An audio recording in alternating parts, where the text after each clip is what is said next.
Hello viewers, सो आ गए हैं हम एक नई वीडियो के साथ जिसके अंदर हम अपने वन वर्ड सब्स्टिट्यूशन सेशन को दोबारा से कंटिन्यू करेंगे और देखेंगे नए 10 वर्ड, उनके साथ साथ उनका मीनिंग, डेफिनेशन, यूजेस एंड जो भी एडिशनली उनके साथ एंटोनिम्स, सिनोनिम्स आते हैं उनकी भी हम बात करेंगे। सो देरी ना करते हुए देखते हैं कौन से वो 10 वर्ड हैं जिन पे हम चर्चा करने वाले हैं। सो बेसिकली हम इन 10 वर्ड्स की बात करेंगे आज और साथ साथ देखेंगे इनके मीनिंग, यूजेस एंड डेफिनेशन को भी। सो पहला वर्ड है हमारा नुमिस्मेटिक्स। नुमिस्मेटिस्ट क्या होता है? एक ऐसा व्यक्ति जो कोइंस को कलेक्ट करे, उनको एसेस करे, मतलब उनकी जांच पड़ताल करे कि कौन सा कोइन कब का है। सो ये सिंपली हम कह सकते हैं कि किसी भी सिक्कों को या मुद्राओं को संग्रहण करने वाला, उनको कलेक्ट करने वाला व्यक्ति क्या हो जाएगा?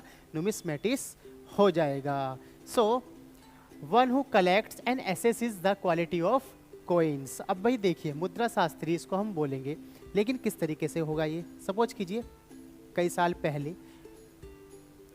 भी मुद्रा चलती थी, लेकिन अब वो प्रचलन में नहीं है। सो कई बार क्या होता है, कुछ एक्सक्यूवेशन के कार्य चलते हैं, उत्खनन के कार्य, मतलब कि कोई खुदाई वाले कार्य जो स्थलों पे चलते हैं। जैसे कि हमारी हड़प्पा सभ्यता, इंडस वैली सिविलाइजेशन पूरी बेस है किस पर? एक्सक्यूवेशन पर। तो उसमें भी हमें बहुत सारे प्रकार के सिक्के पाए गए हैं।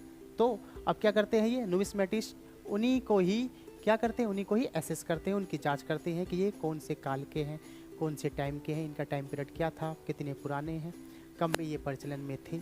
सो उन्हीं लोगों को हम क्या बोलते हैं? नुमिस्मेटिस्ट कर बोलते हैं। और ये इनका काम क्या होता है? इनका काम होता है कलेक्ट करना क्या, या एसेस करना क्या? कोइंस को। क्लियर? चलिए नेक्स्ट वर्ड पे चल लेते हैं। नेक्स्ट वर्ड है हमारा optimist.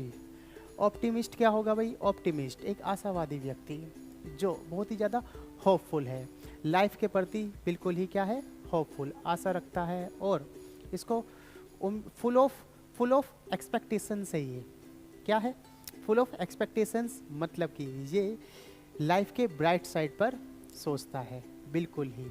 The person who thinks bright side of the life means आशा है उसके अंदर, निराशा वाला कोई भाव नहीं है। लेकिन अगर हम इसी के ही अपोजिट की बात करें, मीन्स इसी के ही एंटोनिम वर्ड की बात करें जो इसके बिल्कुल विरोध में रहता है या बात करता है, तो वही हो जाएगा इससे नेक्स्ट वर्ड पेसिमिस्ट। और वही क्या होता है? निराशावादी, क्योंकि ये इसका एंटोनिम है किसका? ऑप्टिमिस्ट का। तो इसीलिए पेसिमिस्ट क्या हो जाएगा? निराशावादी।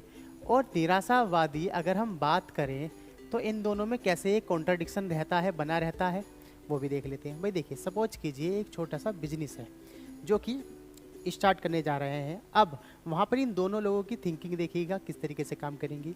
सो ऑप्टिमिस्टिक तो कहेगा कि हाँ भाई चलो स्टार्ट करते हैं बिजनेस को, उसमें हमें मुनाफा भी होगा अच्छे से। मीन्स उसकी जो थिंकिंग है वो पॉजिटिव है, तो वो मुनाफे की ही बात सोचेगा।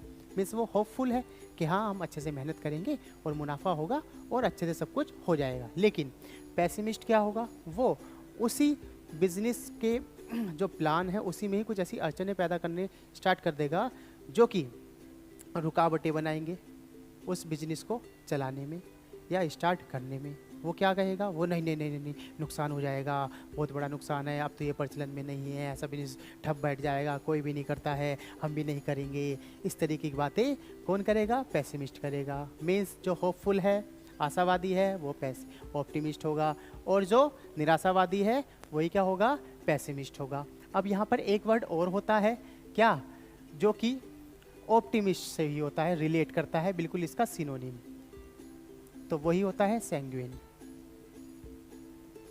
अब सैंग्विन क्या होगा? ये बिल्कुल आशावादी होगा, सेम ऐसे ही काम करेगा जैसे कि हमारा ऑप्टिमिस्ट करता है। क्लियर? चलिए देख लेते हैं। तो हमने बात करी थी ऑप्टिमिस्ट आशावादी और पेसिमिस्ट निराशावादी। और ऑप्टिमिस्ट का एक सिनोनिम हमने बात भी करी थी, क्या था?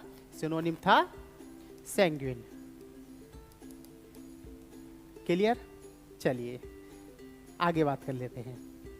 नेक्स्ट वर्ड है हमारा ऑर्फेन। ऑर्फेन क्या होगा भाई? कोई भी अनाथ जिसके पेरेंट्स अब नहीं हैं और वो अकेला रह गया है, तो वही क्या हो गया? अनाथ हो जाएगा। One who has lost one's parents, जो अपने माता पिता को खो चुका है, वही क्या हो जाएगा? अनाथ हो जाएगा। ऑर्फेन। तो ऐसे ही हमारे कुछ गवर्नमेंटल बॉडीज़ या फिर कुछ एनजीओज़ इनके लिए काम भी करते हैं और मेरे ख्याल से आपको भी इनके बारे में सोचना चाहिए। हमें कुछ डोनेशन भी करनी चाहिए रेगुलरली, मंथली या ईयरली या 6 या हाफ ईयरली बेसिस पर, ताकि हमारी गवर्नमेंट या कुछ एनजीओस इनके लिए काम कर पाएँ। ओके, चलिए नेक्स्ट वर्ड पे बात करते हैं। नेक्स्ट वर्ड है हमारा फिलोगाइनिस्ट। भाई देखिए, फिलोगाइनिस्ट मीन्स स्त्री प्रेमी। तो हम इसको सीधा सीधा सा रिलेट करेंगे एक ऐसे व्यक्ति से जो स्त्रियों के वेलफेयर के लिए काम करता हो, महिलाओं के वेलफेयर के लिए काम करता हो। सो हम इसको एक वर्ड और भी है फेमिनिस्ट, उससे भी रिलेट कर सकते हैं, फेमिनिस्ट से, या फिर वुमेनिस्ट हम बोल सकते हैं इसको। क्लियर? मीन्स स्त्री प्रेमी या फिर नारीवादी व्यक्ति, क्योंकि हमने पिछली वीडियो में पढ़ा भी था ये। और फिलोगाइनिस्ट ये भी काम करेगा, क्योंकि इसकी सीधी सीधी सी डेफिनेशन क्या है, a person who works for the welfare of the women. और फेमिनिस्ट भी क्या होता है, a person who work for the welfare of the women. So इसलिए फिलोगाइनिस्ट और वुमेनिस्ट या फिर फेमिनिस्ट दोनों क्या होंगे, सिमिलर होंगे, सिनोनिम होंगे। क्लियर? चलिए नेक्स्ट वर्ड पे बात कर लेते हैं। नेक्स्ट वर्ड है हमारा क्या, पॉलीग्लॉट। भाई देखिए, पॉलीग्लॉट एक ऐसा व्यक्ति जो बहुत सारी भाषाएं जानता हो, लिखना भी और पढ़ना भी। Means the person who knows many languages. Yes, तो उसी को हम क्या बोलेंगे, पॉलीग्लॉट या फिर बहुभाषी, who knows who speaks many languages. Clear? चलिए अब पिक्चर के माध्यम से भी समझ लेते हैं कि हमारी हिस्ट्री में ऐसा कौन सा व्यक्ति था, या ऐसे बहुत सारे व्यक्ति थे जो बोलते थे। लेकिन one of the example from our ancient history is Al Biruni, जो आप जानते ही हैं, 11th-12th क्लास में आपने पढ़ा ही होगा कि अल ब्रूनी जब भारत में आया था, कब, 1017 CE में। ओके, सो क्या था, वो कई सारी लैंग्वेजेस को जानता था। जैसे कि इसका पूरा नाम भी अगर हम कहें, अबू रिहान मोहम्मद इब्नी अहमद अल ब्रूनी, जिसके पास कई सारी लैंग्वेजेस की नॉलेज थी, जैसे कि हिब्रू हो गई, सुमेरी हो गई, यूनानी हो गई, अरबी हो गई, फारसी हो गई, और भारत में आकर इन्होंने संस्कृत भी सीखी उसके साथ साथ। चलिए, सो ऐसी व्यक्ति को हम क्या बोलेंगे, पॉलीग्लॉट बोलेंगे, जो बहुत सारी भाषाएं बोलता हो या जानता हो।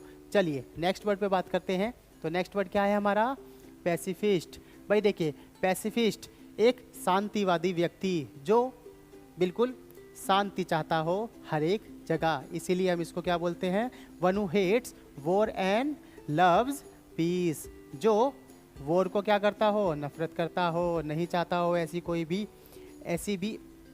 भी चीज़ हो जो शांति को भंग करे, ऐसी नहीं चाहेगा कोई भी चीज़, और वो शांति को ही चाहता है, इसीलिए उसको हम क्या बोलेंगे, पैसिफिस्ट। और पैसिफिस्ट से ही आपको याद आ रहा होगा पैसिफिक ओशियन, पैसिफिक ओशियन, इसको हम बोलते हैं प्रशांत महासागर। हाँ या ना? यस, सो पैसिफिस्ट मीन्स प्रशांत महासागर, क्योंकि प्रशांत महासागर बहुत ही ज़्यादा शांत महासागर है, इसीलिए इसका नाम क्या रखा गया है, प्रशांत। जो शांत से भी ज़्यादा क्या हो, बहुत ज़्यादा शांत हो, तो इसीलिए इसको हम पैसिफिक, जो कि महासागरों में सबसे बड़ा महासागर है। चलिए नेक्स्ट वर्ड पे बात करते हैं, हमारा है फ्लंडरर। भाई फ्लंडरर, भाई देखिए, अय्यास किस्म का इंसान जो कि क्या करता हो, फ्लंडरिंग करता हो, मीन्स अय्यासी करने वाला व्यक्ति, one who amuses oneself while love making. अब देखिए भाई, इसको पिक्चर के माध्यम से समझते हैं, आप बहुत ज़्यादा इजीली समझ पाएंगे। इन पुरुषों की शक्लें देखिए, इनकी शक्लों से ही क्या आप समझ जाएंगे ये कैसे अय्यास किस्म के इंसान हैं। सो इसीलिए इनको हम क्या बोलेंगे, फ्लंडरर बोलेंगे, जो अम्यूज करे दूसरे को for what, just to sexual pleasure. इस वजह से इनको हम क्या बोलेंगे, फ्लंडरर बोलेंगे। चलिए नेक्स्ट वर्ड पे बात कर लेते हैं। नेक्स्ट वर्ड है हमारा फिलिस्टीन। फिलिस्टीन क्या होगा, एक अगर हम बात करें अशिक्षित या फिर अनएजुकेटेड पर्सन, जो ऐसी नॉलेज भी ना रखता हो, जिसके अंदर ऐसी नॉलेज भी ना हो जो एक सोशल या कल्चरल इंटेलेक्चुअल को समझ पाए। सो उसी को हम क्या बोलते हैं, फिलिस्टीन बोलते हैं, या फिर गवार किस्म का इंसान भी हम बोल सकते हैं। Clear? So one who does not care for art and literature, ऐसा व्यक्ति क्या होगा, फिलिस्टीन होगा।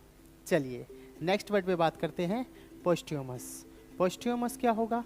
पोस्ट्यूमस मीन्स मरने के बाद, किसी व्यक्ति के मरने के बाद कोई चीज़ पब्लिश की गई हो, उसी को हम बोलते हैं पोस्ट्यूमस, मीन्स मनोप्रांत। देखते हैं नेक्स्ट स्लाइड में क्या हो जाएगा ये, मनोप्रांत। सो कोई भी ऐसी चीज़, चाहे वो क्या हो, किसी की डेथ के बाद पब्लिश हुई हो, चाहे वो कोई बुक हो, चाहे वो कोई मूवी हो, क्लियर, या कोई स्टोरी हो, जो पब्लिश हुई हो उसी व्यक्ति के मरने के बाद, तो उसी को हम क्या बोलते हैं, पोस्ट्यूमस बोलते हैं। क्लियर? चलिए, मेरे ख्याल से आपने इस वीडियो के सारे वर्ड समझे होंगे। अगर आपको कोई वर्ड समझ में नहीं आया हो तो आप दोबारा से वीडियो को देख सकते हैं, उन वर्ड्स को नोट कर सकते हैं, समझ सकते हैं, और हमारी पिछली वीडियोस भी देखना ना भूलिए, क्योंकि ये इस वीडियो का कौन सा 8वां भाग है, क्योंकि हमारी 7 वीडियो पहले भी आ चुकी हैं। तो हमारे 7 वीडियो के साथ साथ, क्योंकि हम हर एक वीडियो में 10 वर्ड पर बात करते हैं, तो साथ साथ हमारे 70 वर्ड्स जो आपने पिछली वीडियो में छोड़ दिए हैं, उनको जाकर आप देख सकते हैं और सीख सकते हैं उन वर्ड्स के मीनिंग, यूजेस एंड डेफिनेशन भी। और हम बहुत ही जल्द मिलते हैं अगली वीडियो में। इस वीडियो के लिए tata bye bye, see you.